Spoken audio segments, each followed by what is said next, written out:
Friends, good morning. Welcome back to the channel Krupa Malnad. ನಾನು ಕೃಪಾ. ಇವತ್ತು ತಿಂಡಿ ಕಡುಬು ಮಾಡೋಣ ಅಂತ ಇದ್ದೀನಿ. ಸ್ವಲ್ಪ ಕೆಸುವಿನ ಗೆಡ್ಡೆ ಇತ್ತು, ಅದರದ್ದು ಬಜ್ಜಿ ಮಾಡೋಣ ಅಂತ. ಅನ್ನ ನೆನ್ನೆ ಸ್ವಲ್ಪ ಜಾಸ್ತಿನೇ ಉಳಿದಿತ್ತು, ರೊಟ್ಟಿ ಮಾಡೋಷ್ಟು ಇರಲಿಲ್ಲ, ಹಾಗಾಗಿ ಕಡುಬು ಮಾಡೋಣ ಅಂತ ಕಡುಬಿಗೆಲ್ಲ ನೆನ್ನೆ ಅಕ್ಕಿ ಎಲ್ಲ ತೊಳೆದು ಎಲ್ಲ ರೆಡಿ ಮಾಡಿ ಇಟ್ಟಿದ್ದೆ. ಈಗ ಬೆಳಗ್ಗೆ ನೀರೆಲ್ಲ ಕುಡಿದು ಆಯಿತು. ಕಡುಬಿನ ಮಾಡೋದಕ್ಕೆ ಅನ್ನನ ನಾನು ಉಪ್ಪು ಹಾಕಿ ಒಂದು ಕುಕ್ಕರಲ್ಲಿ ಒಂದು ವಿಷಲ್ ಹೊಡಿಸಿದ್ರೆ ಅನ್ನ ಚೆನ್ನಾಗಿ ಬೇಯುತ್ತೆ. ಆನಂತರ ರವೆ ಮಿಕ್ಸ್ ಮಾಡಿದ್ರೆ ಚೆನ್ನಾಗಾಗುತ್ತೆ. ಒಂದು ರಾಶಿ ಇರ್ತಾವೆ ಮನೆ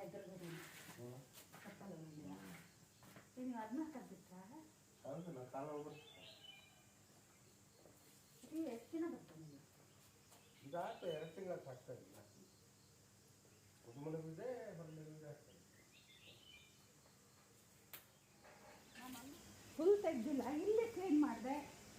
ಈ ಬೇರೆಲ್ಲ ಹರಿಸ್ಕೊಡ್ರಿ.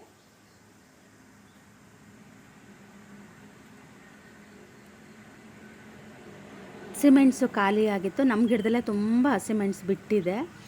ಅದು ಅಮ್ಮ ಕವರಲ್ಲಿ ಹಚ್ಚಿ ಕೊಟ್ಟಿದ್ರು, ಅದೆಲ್ಲ ಒಂಥರ ರೋಗ ಬಂದಂಗೆ ಆಗಿತ್ತು. ಈಗ ನೋಡಿದ್ರೆ ಗಿಡ ತುಂಬ ಬಿಟ್ಟಿದೆ. ಮೆಣಸಿನ್ಕಾಯಿ ಕೆಳಗಡೆ ಜೋತು ಬೀಳುತ್ತೆ ಗೊತ್ತಾ, ಆದರೆ ಇದರಲ್ಲಿ ಹೆಂಗಂದರೆ ಮೇಲ್ಮುಖ ನೋಡ್ತಿರತ್ತೆ. ಅದಕ್ಕೆ ಇದಕ್ಕೆ ಮುಗಿಲ್ ಮೆಣಸು ಅಂತ ಹೇಳ್ತಾರೆ. ನೋಡಿ ಎಷ್ಟು ಚೆನ್ನಾಗಿದೆ, ಖಾರನೂ ತುಂಬ ಇದೆ. ಇದು ಊರಿಂದ ಬಂದಾಗಿಂದ ಸ್ವಲ್ಪ ಸ್ವಲ್ಪ ಹಿತ್ತಲನ್ನ ನಾನೇ ಕ್ಲೀನ್ ಮಾಡ್ಕೊತಾ ಇದ್ದೀನಿ. ಇದಿಷ್ಟು ಜಾಗ ಮಾತ್ರ ಇದೆ, ಇದನ್ನು ಕೂಡ ಕ್ಲೀನ್ ಮಾಡಬೇಕು. ಒಂದೇ ದಿನ ಕ್ಲೀನ್ ಮಾಡೋಕ್ಕೆ ನಂಗೆ ಆಗಲ್ಲ, ಹಾಗಾಗಿ ನಂಗೆ ಎಷ್ಟೆಷ್ಟಾಗುತ್ತೋ ಅಷ್ಟು ಕ್ಲೀನ್ ಮಾಡ್ಕೊತಾ ಇದ್ದೀನಿ.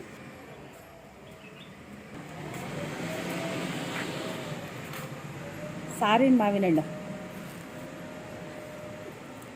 ತುಂಬ ಚೆನ್ನಾಗಿರುತ್ತೆ ಇದು. ಮತ್ತು ಅಲ್ಲಿ ಒಬ್ರು ಬಿಡಿಸಿದ್ದಾರೆ, ಇಲ್ಲಿ ಮಿಡಿಗೆ ಅಂತ ಕೊಯ್ತಾರೆ ಎಲ್ಲ ಬಂದು, ಅವರಲ್ಲಿ ಮನೆ ಎದುರುಗಡೆ ಬಿಡಿಸಿದ್ದಾರೆ. ನಮಗೆ ಏನಂದರೂ ಇಲ್ಲಿ ಬಿಡ್ಸೋಕ್ಕಾಗಲೇ ಇಲ್ಲ. ಆ ಮರದ ಹಣ್ಣು ಆರಿಸ್ಕೊಬಂದು ಅವ್ರು ಅದೇ ಅಂತಿದ್ರು, ನಮಗೆ ಅರ್ಧ ನಿಮಗೆ ಅರ್ಧ ಅಂತ ಇದ್ರು. ಇವತ್ತಿದ್ರಲ್ಲಿ 2 ಥರದ ರೆಸಿಪಿ ಮಾಡ್ತೀನಿ. ಶ್ರೇಯಿಗೆ ಒಂಥರ ರೆಸಿಪಿ ಮಾಡ್ತೀನಿ, ನನಗೆ ಮಾವಿನ ಹಣ್ಣಿನ ಸಾರಿನ ಒಂಥರ ರೆಸಿಪಿ ಮಾಡ್ತೀನಿ. ಅವತ್ತು ಇವ್ರ ಮನೆ ಇದ್ರಲ್ಲಿ ತಿಂದಿದ್ದಾರೆ ನಾನು. ಇವತ್ತು ನಮ್ಮ ಮನೆಯವರು ಕ್ಯಾಮ್ರಾಮ್ಯಾನ್ ಆಗಿದ್ದಾರೆ. ನಿಜ ಹೇಳ್ತೀನಿ, ನಂಗೆ ಗೊತ್ತಿಲ್ಲ ಎಷ್ಟು ವರ್ಷ ಆಯ್ತು ನಾನು ವೀಡಿಯೋ ಶುರು ಮಾಡಿ. ಇದಕ್ಕೆ ಕಂತ್ರಿ ಹಣ್ಣು ಅಂತಾರೆ. ಅಲ್ಲ ರೀ, ನೀವು ನಾನು ವೀಡಿಯೋ ಶುರು ಮಾಡಿ 5 ವರ್ಷ ಆಯ್ತಲ್ಲ. 5 ವರ್ಷದಲ್ಲಿ ನಮ್ಮ ಮನೆಯವರು ಫಸ್ಟ್ ಟೈಮ್ ನನ್ನನ್ನು ನಿಲ್ಲಿಸಿ ವೀಡಿಯೋ ಮಾಡ್ತಾಯಿದ್ದಾರೆ ಮೊಬೈಲಲ್ಲಿ. ಅದು ಹೆಂಗೆ ಬಂದಿದೆಯೋ ಗೊತ್ತಿಲ್ಲ, ಎಡಿಟಿಂಗ್ ಟೈಮಲ್ಲೇ ಗೊತ್ತಾಗುತ್ತೆ ಹೆಂಗೆ ಆಗಿದೆ ಅಂತ. ತುಂಬ ಚೆನ್ನಾಗಿದೆ, ಘಮ ಘಮ ಅಂತಿದೆ. ನಾವು ಮಿಡಿಗೆ ಕೊಯ್ಸಿದ್ವಿ ಗೊತ್ತಾ, ಅದು ತುಂಬ ಸಣ್ಣ ಹಣ್ಣು, ಅದು ಮಿಡಿಗೆನೇ ಬರೋಂಥದ್ದು. ಇದು ನೀವು ಹೇಳ್ತಾರಲ್ಲ ಕಂತ್ರಿ ಹಣ್ಣು ಅಂತ ಏನೋ ಅಂತಾರಪ್ಪ ಇದಕ್ಕೆ. ತುಂಬ ಚೆನ್ನಾಗಿರುತ್ತೆ. ಸೌತ್ ಕೇಂದ್ರದಲ್ಲಿ ಒಂಥರ ಸಾರು ಮಾಡ್ತಾರೆ. ಅದನ್ನು ನಾನು ಹೊಸಲ ಒಬ್ಬರ ಮನೆ ಮದುವೆಯಲ್ಲಿ ತಿಂದು ಬಂದಿದ್ದೆ. ಅದನ್ನು ನಾನು ಯೂಟ್ಯೂಬಲ್ಲಿ ವೀಡಿಯೋ ನೋಡಿ ಮಾಡಿದ್ದೆ. ನಮ್ಮ ಮನೆಗೆ ಎಲ್ಲರಿಗೂ ಇಷ್ಟ ಆಗಿತ್ತದು. ಅದನ್ನೊಂದು ಮಾಡ್ತೀನಿ, ಮತ್ತು ನಮ್ಮ ಕಡೆ ಒಂದು ಮಾಡ್ತಾರೆ. ಬರೀ ನಮ್ಮಮ್ಮ ಅವತ್ತು ಶ್ರೇಯು ಬರೋ ದಿನ ಮಾಡಿಕೊಟ್ಟಿದ್ರಲ್ಲ, ಆ ಮಾವಿನ ಹಣ್ಣಿಂದು ಅದಕ್ಕೇನಂತಾರೆ, ಅದು ಮಾಡೋದು ಅಂತ ಹೇಳ್ತಾರೆ. ಅದನ್ನು ಇವತ್ತು ಮಾಡೋಣ ಅಂತ ಇದ್ದೀನಿ. ಶ್ರೇಯು ತಿಂತೀನಿ ಅಂತ ಅಂದರೆ ಮಾಡೋಣ ಅಂತ ಇದ್ದೀನಿ. ನಮ್ಮನೆಯವ್ರು ಹೊರಟಿದ್ರು, ಈಗ ನೋಡ್ಕೊಬರೋಣ ಅಂತ ಹೋಗಿ ತಗೊಂಡು ಬಂದಿದ್ದೀವಿ. ನಾನು ಆ ಮಾವಿನಕಾಯಲ್ಲಿ 2 ಥರ ರೆಸಿಪಿ ಮಾಡೋಣ ಅಂತ ಅಂದ್ಕೊಂಡಿದ್ದೆ. ವೀಡಿಯೋ ನಮ್ಮನೆಯವ್ರು ಮಾಡಿದಾರಲ್ವಾ, ನಾನು ಹಣೆಗೂ ಇಟ್ಟಿಲ್ಲ ಅದರಲ್ಲಿ. ನಾನು ಎಡಿಟಿಂಗ್ ಮಾಡೋ ಟೈಮಲ್ಲಿ ನೋಡ್ತೀನಿ. ನಾನು ಹಾಗಾಗಿನೇ ನಮ್ಮ ಮನೆಯವ್ರಿಗೆ ವೀಡಿಯೋ ಮಾಡಿ ಅಂತ ಹೇಳಲ್ಲ. ಅವ್ರು ಆ್ಯಂಗಲ್ ನೋಡಲ್ಲ, ಏನೂ ಇಲ್ಲ. ನಾವಾದರೆ ವೀಡಿಯೋ ಮಾಡಬೇಕಿದ್ರೆ ಎಲ್ಲ ಆ್ಯಂಗಲ್ನ ಸೆಟ್ ಮಾಡಿ ಮಾಡ್ತೀವಿ. ತಲೆನೂ ನಾನು ಬಾಚಿರಲಿಲ್ಲ, ಜಸ್ಟ್ ನೀರು ಕುಡಿದೆ ಹೊರಗೆ ಬಂದೆ, ಮಾವಿನ ಹಣ್ಣು ಆರಿಸ್ಕೊಬರೋಣ ಅಂತ. ಇಲ್ಲೇ ನಮ್ಮನೆ ಎದುರುಗಡೆನೇ ಕಾಣ್ತಾ ಆಯಿತಾ. ಆಮೇಲೆ ನಾನು ವೀಡಿಯೋ ಮತ್ತೆ ಶುರು ಮಾಡಬೇಕಿದ್ರೆ ಮೊಬೈಲ್ ನೋಡ್ತೀನಿ, ಅಯ್ಯೋ ಹಣೆಗಿಟ್ಟಿಲ್ಲ, ತಲೆ ಬಾಚ್ಕೊಂಡಿಲ್ಲ. ನಾನು ನೋಡಿದ್ರೆ ನನಗೆ ಒಂಥರ ಆಗ್ತಾಯಿತ್ತು. ಏನೂ ಮಾಡೋಕ್ಕಾಗಲ್ಲ, ವೀಡಿಯೋ ಅಂತೂ ಆಗಿಬಿಟ್ಟಿದೆ. ಇವತ್ತು ನಾನು ಮಾವಿನ ಹಣ್ಣಲ್ಲಿ 2 ಥರ ರೆಸಿಪಿ ಮಾಡೋಣ ಅಂತ ಅಂದ್ಕೊಂಡಿದ್ದೆ. ಆಮೇಲೆ ನಾನು ಒಂದೇ ಥರದ್ದು ರೆಸಿಪಿನ ಮಾಡಿದೆ. ಇನ್ನೊಂದಿನ ಯಾವತ್ತಾದರೂ ಅದನ್ನು ಶೂಟ್ ಮಾಡೋಣ ಅಂತ ಅಂದ್ಕೊಂಡೆ. ಕೆಲಸಗಳೇ ಆಗೋದೇ ಇಲ್ಲ. ಊರಿಂದ ಬಂದಾಗಿಂದ ಕೆಲಸ ಆಗ್ತಾನೇ ಇದೆ. ನಿಧಾನಕ್ಕೆ ಒಂದೊಂದೇ ಕ್ಲೀನ್ ಮಾಡ್ಕೊತಾ ಇದ್ದೀನಿ. ಮತ್ತು ಮಧ್ಯ ಫಂಕ್ಷನ್ಗಳು ಬೇರೆ. ಆಮೇಲೆ ನಾನು ಶಿವಮೊಗ್ಗ ಹೋಗೋದು ಅದು ಇದು ಇತ್ತಲ್ಲ, ಹಾಗಾಗಿ ನಾನು ಸ್ವಲ್ಪ ನಿಧಾನಕ್ಕೆ ಮನೆಯೆಲ್ಲ ಕ್ಲೀನ್ ಮಾಡ್ಕೊಳ್ಳೋಣ ಒಂದೊಂದೇ ಅಂತ. ಆಮೇಲೆ ದಿನಸಿಗಳೆಲ್ಲ ಇದ್ದಾವೆ, ಅದನ್ನು ಕೂಡ ಒಣಗಿಸ್ಬೇಕು. ಅದೇ ಒಂಥರ ರಗಳೆ ಆಗ್ತಾಯಿದೆ. ನಾನು ಊರಿಗೆ ಹೋಗೋದಕ್ಕಿಂತ ಮುಂಚೆನೇ ಅದೆಲ್ಲ ಮಾಡಿಟ್ಟು ಹೋಗಿದ್ರೆ ಚೆನ್ನಾಗಿರ್ತಾಯಿತ್ತು. ಆವಾಗ ಮದುವೆ ಮನೆ ಬಂತು, ಹುಷಾರಿಲ್ದಂಗೆ ಆಯಿತು. ಹಾಗೆ ಅಲ್ಲ, ಅದು ಒಂದಾದಮೇಲೆ ಒಂದೇನಾದರೂ ಒಂದು ಆಗ್ತಾನೆ ಇರುತ್ತೆ. ಇವಾಗ ಅದೇ ನಿಧಾನಕ್ಕೆ ಒಂದೊಂದೇ ಕೆಲಸಗಳನ್ನ ಮಾಡ್ಕೊತಾ ಇದ್ದೀನಿ. ಅನ್ನನೂ ಕೂಡ ಚೆನ್ನಾಗಿ ಬೆಂದಿತ್ತು, ಅದಕ್ಕೆ ನಾನೀಗ ರವೆನ ಸೇರಿಸ್ದೆ. ರವೆ ಸಣ್ಣ ಆಗಿದೆ ಅಂದ್ಕೊಬಿಟ್ಟಿದ್ದೆ ನಾನು, ಆದರೆ ರವೆ ತುಂಬ ಸಣ್ಣ ಆಗಿರಲಿಲ್ಲ. ನಾನು ಚೂರು 1-2 ರೌಂಡ್ ಮಿಕ್ಸಿ ಹಾಕಬೇಕಾಗಿತ್ತು, ಆದರೆ ಸ್ವಲ್ಪ ರವೆ ದೊಡ್ಡದು ಅನ್ನಿಸ್ತು. ಅಮ್ಮನೂ ಅಂದರು, ಅಕ್ಕಿ ಉಳಿದಿತ್ತು ನಂದು, ಹಪ್ಪಳದ ಅಕ್ಕಿ, ಅದ್ರದ್ದು ರವೆ ಮಾಡಿಸ್ಕೊಂಡು ಹೋಗು ಅಂತೆಲ್ಲ ಹೇಳಿದ್ರು. ನಾನು ಅಕ್ಕಿ ತೊಳೆದಾಕಿ ಅವರೇ ಅಕ್ಕಿ ಹಿಟ್ಟು ಮಾಡಿಸಿ ಕೊಟ್ಟರು. ಸ್ವಲ್ಪ ಟೈಮ್ ಇದ್ದಿದ್ರೆ ನಾನು ರವೆ ಎಲ್ಲ ಮಾಡಿಕೊಂಡು ಆಮೇಲೆ ಉಪ್ಪಿಟ್ಟಿಗೂ ರವೆ ಮಾಡಿಕೊಂಡು ಹುರ್ಕೊಂಡು ಎಲ್ಲ ಬರೋಣ ಅಂತ ಅಂದ್ಕೊಂಡಿದ್ದೆ. ಯಾವುದು ನನಗೆ ಅಲ್ಲಿ ಹೋದ್ಮೇಲೆ ನನಗೆ ಮಾಡೋಕ್ಕೆ ಆಗಲೇ ಇಲ್ಲ.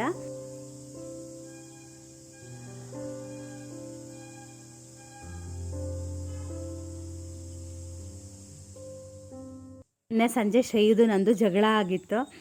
ನಾನು ನನ್ನ ಫ್ರೆಂಡ್ ಹತ್ರ ಫೋನಲ್ಲಿ ಮಾತಾಡ್ತಾ ಇದ್ದೆ. ಅವನು ಬಂದು ಸುಮಾರು ಹೊತ್ತು ಕಾದ. ನಾನು ಎಷ್ಟೊತ್ತಾದರೂ ಮೊಬೈಲ್ ಕೊಡದೆ ಹೋಗಿದ್ದು ನೋಡಿ, ನನ್ನ ಹತ್ರ ಜಗಳ ಮಾಡ್ದ. 24 ಗಂಟೆ ಮೊಬೈಲ್ ಅವನು ಇಟ್ಕೊಂಡಿರ್ತಾನೆ. ನನಗಂತೂ ಈಗ ಫೋನೇ ಸಿಗ್ತಾಯಿಲ್ಲ. ಯಾರಾದರೂ ಫೋನ್ ಮಾಡಿದ್ರೂ ಫೋನು ಕೊಡಲ್ಲ. ನಮ್ಮ ಮನೆಯವ್ರಿಗೂ ಹಾಗೆ ಮಾಡ್ತಾನೆ, ನನಗೂ ಹಾಗೆ ಮಾಡ್ತಾನೆ. ಅದಕ್ಕೆ ಟ್ಯೂಷನಿಗೆ ಹಾಕೋಣ ಅಂತ ಇದ್ದೀನಿ. ಆಮೇಲೆ ಅಂತಾನೆ ಅವನು, ನಂಗೆ ಹಾಸ್ಟೆಲೇ ಚೆನ್ನಾಗಿತ್ತು, ಮನೆಗಿಂತ ಅವನಿಗೆ ಹಾಸ್ಟೆಲೇ ಚೆನ್ನಾಗಿದೆಯಂತೆ, ಅಲ್ಲೇ ಆರಾಮಾಗಿ ಇರ್ಬೋದಾಗಿತ್ತು ಅಂತ ಹೇಳ್ತಾ ಇದ್ದ. ನಾನು ಅದೇ ಅಂದೆ, ಫಸ್ಟ್ ಹಾಸ್ಟೆಲಿಗೆ ಹೋಗು ಮರಯ್ಯ ಅಂತ ಇದ್ದೆ ನಾನು. ನಿಜವಾಗ್ಲೂ ನಾವೇನಾದರೂ ಮಕ್ಕಳನ್ನ ಮನೇಲಿ ಇಟ್ಕೊಂಡಿದ್ರೆ, ಮಕ್ಕಳನ್ನಲ್ಲ, ತುಂಬ ದೊಡ್ಡ ತಪ್ಪಾಗ್ತಾಯಿತ್ತು ಅನಿಸುತ್ತೆ ನನಗೂ. ಯಾಕಂದರೆ ಸ್ಕ್ರೀನ್ ಟೈಮ್ ಇದೆಯಲ್ಲ, ಅದನ್ನು ಕಮ್ಮಿ ಮಾಡ್ಸೋಕ್ಕೆ ಆಗ್ತಾಯಿಲ್ಲ. ಮನೇಲಿದ್ದರೂ ಇದೇ ಪರಿಸ್ಥಿತಿ ಇರ್ತಾಯಿತ್ತು. ಅಟ್ಲೀಸ್ಟ್ ಹಾಸ್ಟೆಲಿಗೆ ಬಿಟ್ಟ ಮೇಲೆ ಆ ಸ್ಕ್ರೀನ್ ಟೈಮ್ ಹೋಗಿದೆ, ಒಂಚೂರು ಓದೋದ್ರ ಕಡೆ ಗಮನ ಬರುತ್ತೆ. ಮನೇಲಿದ್ದರೆ ಅವ್ರನ್ನ ಕಂಟ್ರೋಲ್ ಮಾಡೋಕ್ಕೆ ಆಗ್ತಿರ್ಲಿಲ್ಲ ನನಗೆ. ಆಮೇಲೆ ಅನ್ನಿಸ್ತು ಅದೊಂದು ಒಳ್ಳೇದಾಯಿತು ಅಂತ.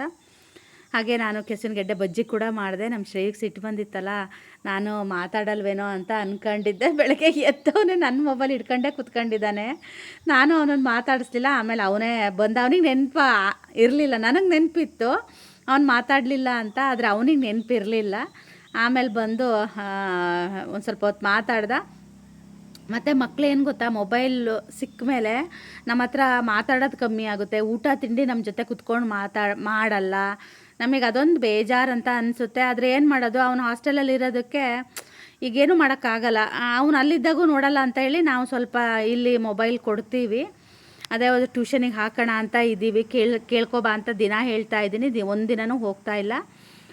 ಈಗ ಸಂಜೆ ಮಾತ್ರ ಆಟಾಡೋದಕ್ಕೆ ಹೋಗ್ತಾ ಇದ್ದಾನೆ. ಬೆಳಗ್ಗೆ ಕೂಡ ಆಟಾಡೋಕ್ಕೆ ಹೋಗಲ್ಲ. ಅವನು ಮೊಬೈಲ್ ನೋಡೋ ಹುಚ್ಚಿಗಾಗಿ ಅದು ಏನು ಅಷ್ಟು ಇದೆಯೋ ಆ ಮೊಬೈಲಲ್ಲಿ ಅಂತ ನನಗೆ ಒಂದೊಂದು ಸಲ ಅನಿಸುತ್ತೆ.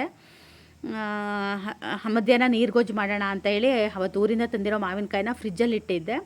ಇದು ತುಂಬ ಹುಳಿ ಇಲ್ಲ. ಮಾವಿನಕಾಯಿ ನೀರುಗೊಜ್ಜಿಗೆ ಏನಂದರೆ ತುಂಬ ಹುಳಿ ಇರೋ ಮಾವಿನಕಾಯಲ್ಲಿ ಚೆನ್ನಾಗಾಗಲ್ಲ, ಸ್ವಲ್ಪ ಹುಳಿ ಕಮ್ಮಿ ಇರೋದ್ರಲ್ಲಿ ಚೆನ್ನಾಗಾಗುತ್ತೆ. ಅಷ್ಟೊತ್ತಿಗೆ ನಮ್ಮ ಮನೆಯವರು ಕೂಡ ಬಂದರು. ಅವರು ಸ್ವಲ್ಪ ಸೌತೆಕಾಯಿ ಎಲ್ಲ ತರಕ್ಕೆ ಹೇಳಿದ್ದೆ ನಾನು. ಅಷ್ಟೊಂದು ಚೆನ್ನಾಗಿರಲಿಲ್ಲಂತೆ, ಹಾಗಾಗಿ ಸ್ವಲ್ಪ ಮಾತ್ರ ಸೌತೆಕಾಯಿ ತೊಗೊಂಡು ಬಂದಿದ್ದಾರೆ. ಆಮೇಲೆ ರಸ್ಕ್ ಬಂದಿದ್ದಾರೆ.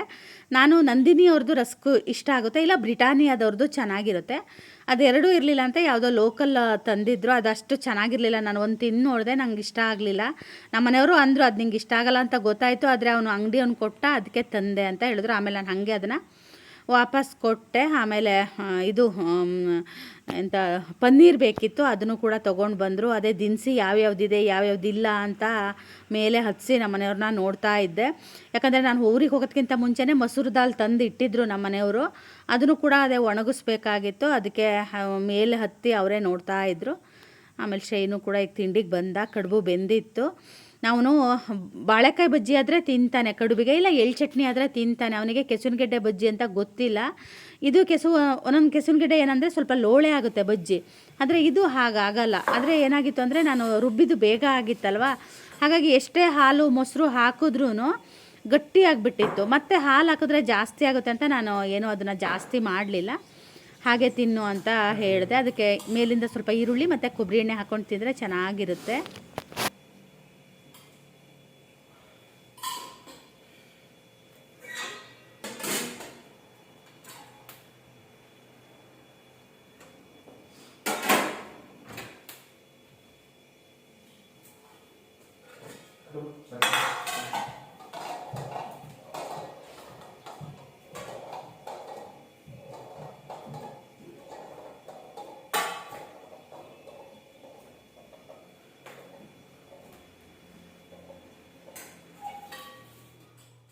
ಶ್ರೇಯುನ ಒಳಗೆ ಕರೆದ್ವಿ, ಬಾರೋ ಇವತ್ತಾದರೂ ಒಳಗೆ ಕುತ್ಕೊಂಡು ತಿನ್ನೋಣ ಅಂತ. ಅವನು ಏನಂದ್ರೂ ಒಳಗೆ ಬರಲಿಲ್ಲ.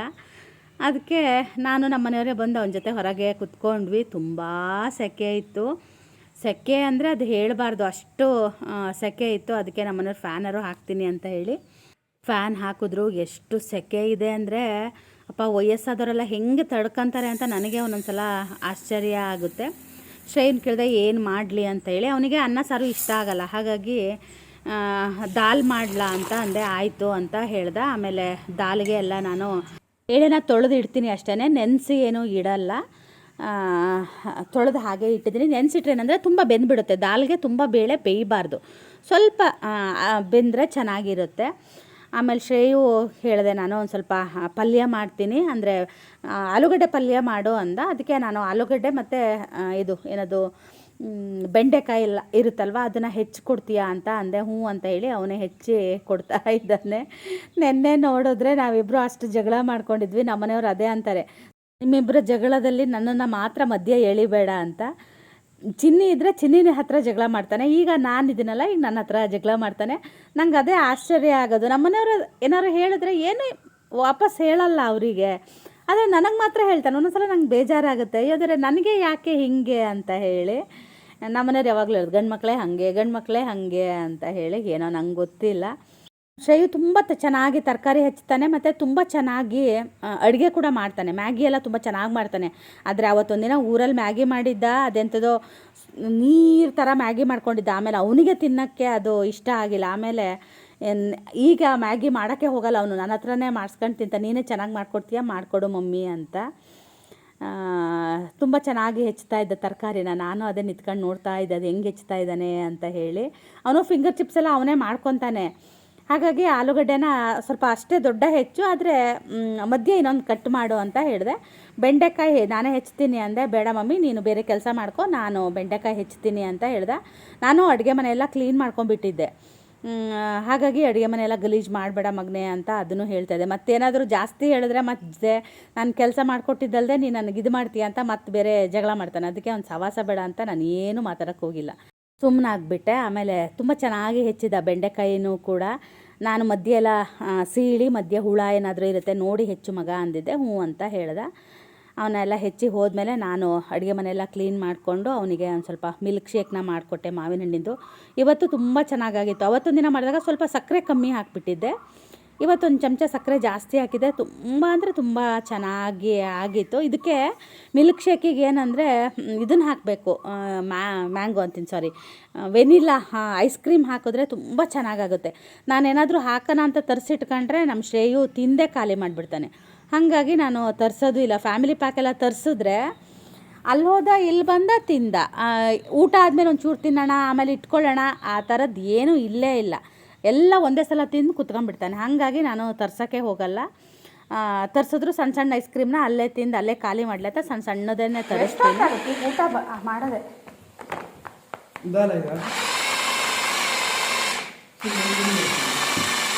ಬೇಡ ಮಗ, ಊಟ ಆದ್ಮೇಲೆ ತಿನ್ಬೋದು.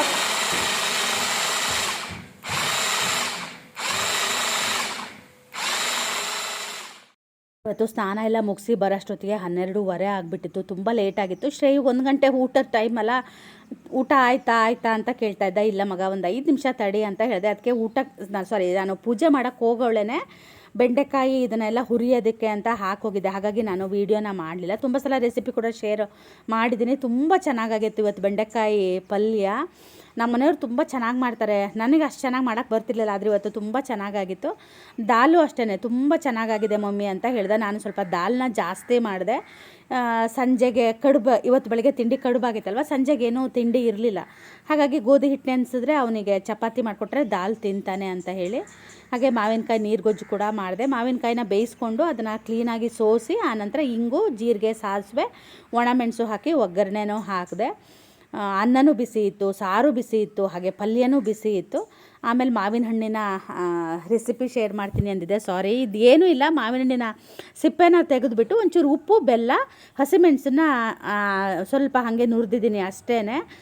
ನಿಮಗೆ ಎಷ್ಟು ಬೇಕೋ ಅಷ್ಟು ನೋಡಿ ಬೆಲ್ಲನ ಹಾಕ್ಕೊಳ್ಳಿ, ತುಂಬ ಚೆನ್ನಾಗಾಗುತ್ತೆ. ಈ ಮಾವಿನ ಹಣ್ಣಿನ ಸೀಸನಲ್ಲಂತೂ ಇದು ನಮ್ಮ ಕಡೆ ಎಲ್ಲರ ಮನೆಯಲ್ಲೂ ಮಾಡೇ ಮಾಡ್ತಾರೆ. ಬರೀ ಮಾವಿನ ಹಣ್ಣಿನ ಸಾರಿಗೆ ಅಂತಲೇ ಒಂದೊಂದು ಡಬ್ಬ ಬೆಲ್ಲ ಖಾಲಿ ಮಾಡ್ತಾರೆ, ಅಷ್ಟು ಚೆನ್ನಾಗಿ ಇರುತ್ತೆ.